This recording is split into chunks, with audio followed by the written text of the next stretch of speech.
салом бинандагони меҳрубон, шумо дар пахши мустақим барнома ахбори озодиро тамошо доред ки аз хабару гузоришҳои тозаи марбут ба Тоҷикистону ҷаҳон иборат аст. Имрӯз 5 ноябр ин мавзӯъҳоро дорем. Эмомалӣ Раҳмон ба Вашингтон сафар кард то бори дигар бо раҳбарони кишварҳои Осиёи марказӣ ва Амрико ҳамкориҳоро баррасӣ кунад. баъд аз таҳрим шудани 3 бонки Тоҷикистон аз ҷониби Иттиҳодияи Аврупо, бонкҳои дигар дар ин кишвар аз эҳтиёт кор гирифтанд. муваққатан равон кардани пул ба Россия тавассути кордҳо ва ҳамёни мобилӣ манъ шудааст. ва гапартоӣ ба занозанӣ кашид. Дар вилояти Хатлон 2 хоҳар ва 1 ронандаи таксиро барои ҷанҷол ва даст ба гиребон шудан ҷазо доданд. Эмомалӣ Раҳмон, раиси ҷумҳурии Тоҷикистон, рӯзи 5 ноябр ба Вашингтон, маркази Иёлоти Муттаҳида рафтааст. Ӯ ва ҳамтоёнаш аз кишварҳои дигари Осиёи марказӣ рӯзи 6 ноябр дар нишасти 351 ширкат хоҳанд кард. Ин қолаб 5 кишвари минтақа ва Амрикоро дар бар мегирад ва аз соли 2015 фаъол аст. Дар оғоз танҳо вазирони корҳои хориҷии Амрико бо раҳбарони кишварҳои Осиёи марказӣ дидору мулоқот мекарданд. Ҷо Байден, президенти пешини Амрико, бори аввал моҳи сентябри соли 2023 бо сарони 5 кишвари Осиёи марказӣ дар қолаби 351 дар Нью-Йорк мулоқот кард. Қарор аст ин навбат дидору суҳбати раҳбарони Осиёи марказӣ бо Доналд Трамп, президенти Амрико, сурат бигирад. Созмони дидбони ҳуқуқи башар рӯзи 3 ноябр аз ширкатдорони нишасти президентҳои Осиёи марказӣ ва Амрико даъват кард ки дар баробари ҳамкориҳои иқтисодӣ ва амниятӣ ба беҳбуди вазъи ҳуқуқи башар дар ин кишварҳо низ тамаркуз кунад. Иёлоти Муттаҳида ҳар сол дар бахшҳои гуногун садҳо миллион доллар ба кишварҳои Осиёи марказӣ кӯмак мекунад. Бо ин вуҷуд Вашингтон дар гузоришҳои солонааш кишварҳои Осиёи марказиро барои поимоли ҳуқуқи башар, маҳдудияти озодии сухану озодии дин танқид менамояд. оё интизороти раҳбарони кишварҳои Осиёи марказӣ аз Доналд Трамп чӣ аст ва ҳамин гуна президенти Амрико аз раиси ҷумҳурони ин давлатҳо чиро мунтазир мебошад? Дар ин бора ман аз ҳамкорам Тоири Сафар, ки ин мавзӯъро баррасӣ дошт, қабл аз барнома суол кардам. кишварҳои Осиёи марказиро асосан бо захираҳои бузурги нафту гази онҳо мешиносанд, аммо минтақа ҳамчунин маъданҳои дастнохӯрдаи фулузоти нодире дорад, ки барои амнияти миллии Амрико ҳаётӣ ба ҳисоб мераванд. Тоҷикистон, Ӯзбекистон ва Қазоқистону Қирғизистону Туркманистон умедворанд бо истифода аз маъданҳои нодири худ робитаҳои қавитарро бо Амрико ба роҳ мемонанд. мулоқоти рӯзи 6 ноябр пас аз сафари Доналд Трамп ба кишварҳои Осиё ва Уқёнусия сурат мегирад, ки дар ҷараёни он ӯ бо Си Ҷинпин, раиси ҷумҳури Чин, мулоқот кард. суҳбаташон ҳам дар бораи ҷанги тиҷоратӣ байни Чину Амрико буд, ки қарори Чин дар бораи маҳдуд кардани фурӯши маъданҳои нодири стратегӣ ин ҷангро сахттар кард. занҷираи истихроҷ, коркард ва истеҳсоли маъданҳои нодир дар ҷаҳон асосан дар дасти Чин аст. 70% истихроҷи ин маъданҳо, 90% коркарди он ва истеҳсоли 93% оҳанрабо ҳама дар ҷаҳон дар дасти Чин аст. баъд аз он ки Си Ҷинпин ризоят дод маҳдудияти содироти фулузоти нодирро барои 1 сол боз медорад, ҳоло Амрико дар пай он шудааст ки ин монополияи Чин дар бозори ҷаҳониро бишканад ва қавли таҳлилгарон Осиёи марказӣ ҳам дар ин кор саҳм дошта метавонад, чун ҳукуматҳои кишварҳои минтақа муштоқи сармоягузории Амрико ҳастанд то тавозуне дар нуфузи Чину Русия пайдо карда ва беш аз ҳад пойбанди ин ҳамсоягони худ нашаванд. соли дигари ман аз ҳамкорам ин буд ки дар иваз Осиёи марказӣ аз ҳукумати Доналд Трамп чӣ мехоҳад? чунин ба назар мерасад, ки раҳбарони кишварҳои Осиёи марказӣ фурсатеро ки дар пеш доранд хуб дарк мекунанд. Шавкат Мирзиёев, раиси ҷумҳурии Ӯзбекистон, тарҳи 500 миллион долларӣ барои истихроҷи маъданҳои нодирро муаррифӣ кард. Қосим Ҷомарт Тоқаев, раиси ҷумҳурии Қазоқистон, имсол ба парлумони кишвараш гуфт, ки фулузоти нодир ба нафти нав табдил меёбанд ва истихроҷи онҳо бояд вазифаи авлавиятнок бошад. аммо бисёре аз майдонҳои маъданҳои нодири дастнохӯрда дар замони шӯравии собиқ дар кишварҳои Осиёи марказӣ арзёбӣ шуданд ва баъд аз он дигар таҳқиқу арзёбии тозаеро ҳам надиданд. масалан, Қазоқистон моҳи апрел эълон кард майдонҳои азимеро ошкор кардааст, ки 20 миллион тонна маъдани нодир доранд. ин иттилоъро ҳанӯз ширкатҳои байналмилалӣ баррасӣ мекунанд, вале агар дурустиаш собит шавад, дар он замон Қазоқистон савумин кишвари ҷаҳон мешавад, ки пас аз Чин ва Бразилия конҳои азими маъданҳои нодирро дар худ дорад. در تاجیکستان. به گفته وزارت امور خارجه ذخیره‌های فراوان متال‌های نادر از قبیل روح، سرب، ویسمود، مولبدن، ولفرام نیز هستند.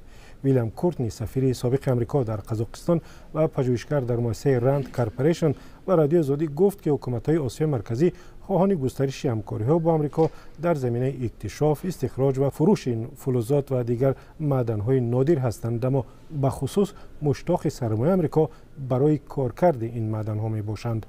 چین از آن جهت در استخراج و کارکرد معدن و متال‌های نادر در جهان دست بالاترین را دارد که پیوسته در این ساحه سرمایه می‌گذاشت و با وجود آلودگی محیط زیست اجازه میداد کارکرد آن گسترش یابد. بسیاری از کشورهای آسیای مرکزی برای جلب شرکت‌های خارجی جهت استخراج معدن قانون‌های قبول کردند، اما جذب سرمایه‌گذاری آمریکا به ساحه کمتر کردن مانع‌ها برای این سرمایه‌گذاری را طلب می‌کند و این مسئله هم یکی از موضوع‌های بررسی در نشست بوده است. تشکر همکارم طاهر سفر بود که اطراف امیدواری‌های رهبران 5 کشور آسیا مرکزی و از آمریکا از همدیگر صحبت می‌کرد. رو می‌ریم به موضوعهای دیگر. بعد اعلان تحریم اتحادیه اروپا نسبت 3 بانک تجارتی تاجیکستان، سپیتامین بانک، دوشنبه سیتی بانک و کامرس بانک تاجیکستان، چنین به نظر می‌رسد که بانک‌های دیگر از احتیاط کار گرفته برای جلوگیری از تحریم‌ها بعضی معامله‌ها را که می‌توانند دردسرساز باشند محدود کردند. یکی از این بانک‌ها بانک سرمایه‌گذاری و قرضه تاجیکستان میباشد و در این باره همکارانم علیشیر ظریفی با امیر ایسایف از دوشنبه گزارش می‌دهند. شروع از 3 نوامبر سال جاری انتقال مبلغ طریق هممیانی ICB یا بانک سرمایه‌گذاری و قرضه تاجیکستان به کارت‌های بانک‌های روسیه قطع گردید. نمایندگان این بانک چنین محدودیت را موقتی و سبب را تکنیکی ارزیابی کردند، ولی از شرح بیشتر خودداری نمودند. یک مقامدار در بانک سرمایه‌گذاری و قرضه تاجیکستان گفت که مشکل به تحریم‌های اروپا بر ضد بانک‌های روسیه ربط دارد و مسئله تکنیکی نیز در پی چنین تحریم‌ها به میان آمده است. در این بانک تاثیر تحریم‌ها را با چنین محدودیت رسما تصدیق نکردند، ولی شرح بیشتر هم ندادند که مشکل تکنیکی چگونه و یا از کجا پیدا شده است. در صحبت بدون میکروفون گفتند که این محدودیت تنها به انتقال مبلغ‌ها از تاجیکستان به روسیه دخل دارد. بعضی از مشتریان بانک می‌خواهند مشکل زودتر حل شود. من هم مشتری ICB بانک هستم و من پیامک آمد که از 3 نوامبر موقتا روان کردن پول به روسیه توسط کردها و حامیان موبیلی منع شده است. شاید که بانک در وقتهای نزدیک حل این مشکلی را یابد، چون که ما در فدراسیون روسیه بسیار مهاجرین تاجیک هستند، هموطنان بسیار هستند، برای کار و فعالیت و خواندن رفتگی‌اند. بانک سرمایه‌گذاری و قرضه تاجیکستان در حالی از این مشکل خبر داد که اتحادیه اروپا در دایره بسته نوی تحریم‌ها علیه روسیه، سپیتامین بانک، دوشنبه سیتی بانک و کامرس بانک تاجیکستان را هم بر روی خط تحریم‌ها شامل نموده است. در این 3 بانک از شرح موضوع خودداری کردند. بهرام شریفوف، کارشناس مسائل بانکی، گفت تحریم‌ها به وضع بانک‌ها می‌تواند تاثیر گذارد، زیرا به خط عملیات‌های بانکی مربوط به کشورهای اروپایی از سوی مشتریان درآمد بانک‌ها کم خواهد شد. این یک نمودی خوف‌های اعتباری است نسبت نظام بانکی، نسبت اقتصادیات ملی که احتیاط کنند، پیشگیری کنند در دایره همون طلبات‌هایی که با دیگر دولت‌ها و یا پیشبینی میشد، اینا احتیاط کنند از چند از عملیات‌های بانکی خودداری کنند.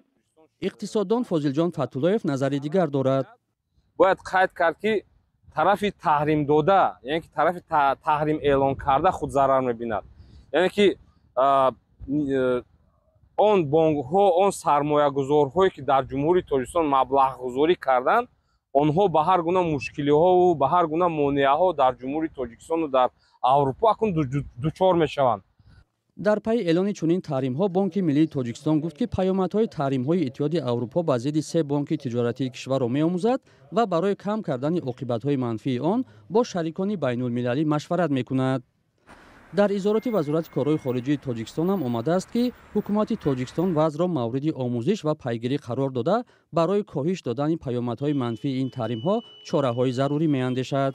معلوم نیست مقامات در همکاری با شریکان اروپایی خود تا کجا می‌توانند این مشکل را حل کنند. ҳарчанд намояндагони бонкҳо мегӯянд ҳоло корашон мисли пештара идома дорад, бархе коршиносон бар инанд ки дар сурати дароз идома ёфтани чунин таҳримҳо он метавонад ба низоми бонкии кишвар бештар таъсир гузорад. шумо барномаи ахбори радиои озодиро тамошо доред. додгоҳи дар вилояти Хатлон ду хоҳар ва як ронандаи таксиро ки навори зану занияшон дар шабакаҳои иҷтимоӣ баҳс барангехт тақрибан 1300 сомонӣ ҷарима бастааст. видеои муноқиша рӯзи 4 ноябр нашр шуд.